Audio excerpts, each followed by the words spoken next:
In carefully weighing the aggravating factors that were established by the state beyond a reasonable doubt against the mitigating factors established by the defense, it is not simply a quantitative analysis, but is a qualitative one. It is this court's duty to look both at the quality and the nature of the aggravating and mitigating circumstances which have been established. Under such an analysis, and upon reflection and consideration, the proven aggravating factors substantially outweigh the mitigating statutory and non-statutory mitigating factors. Therefore, Eriese Alfonso Tisdale, as to count 1 of the indictment, first-degree murder of a law enforcement officer with a firearm in the lawful execution of his legal duties, it is the sentence of this court and the judgment of the law that you be sentenced to death for the first-degree murder of Sergeant Gary Morales. As to count 2 of the indictment, aggravated assault on a law enforcement officer while in possession of a firearm, the court sentenced you to serve 15 years in the Department of Corrections. I am required to impose a 3-year minimum mandatory sentence as required by Florida law.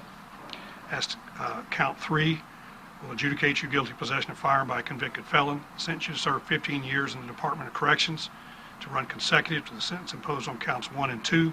You'll also be given, I am also required to impose a 3-year minimum mandatory sentence on that offense.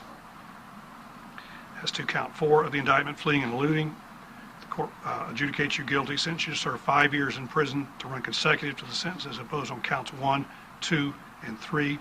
You'll be given credit for 1,156 days served by you on that sentence up until today. I'll assess the statutory required court costs, $100 cost of prosecution, and the public defender costs as made reference to earlier without any further court hearing. It is further ordered that you, Eriese Alfonso Tisdale, be taken by the Sheriff of St. Lucie County to the Florida State Prison and there be kept in close and secure confinement until the date of your execution is set.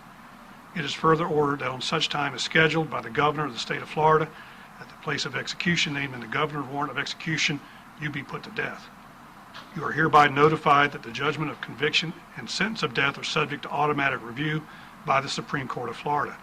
You are further advised that you have the right to the assistance of counsel in filing and preparation of your appeal. If you wish to have counsel appointed for your preparation of your appeal, you may advise the court through your lawyer, and then counsel will be appointed on your behalf. You have 30 days, sir, to file an appeal. If you're unable to afford a lawyer, one will be appointed to represent you. Thank you, sir. That's all.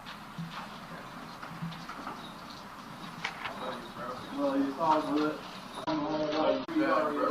God got the last say so. Thank you all very much. We'll be in recess. Thank you for bearing with me.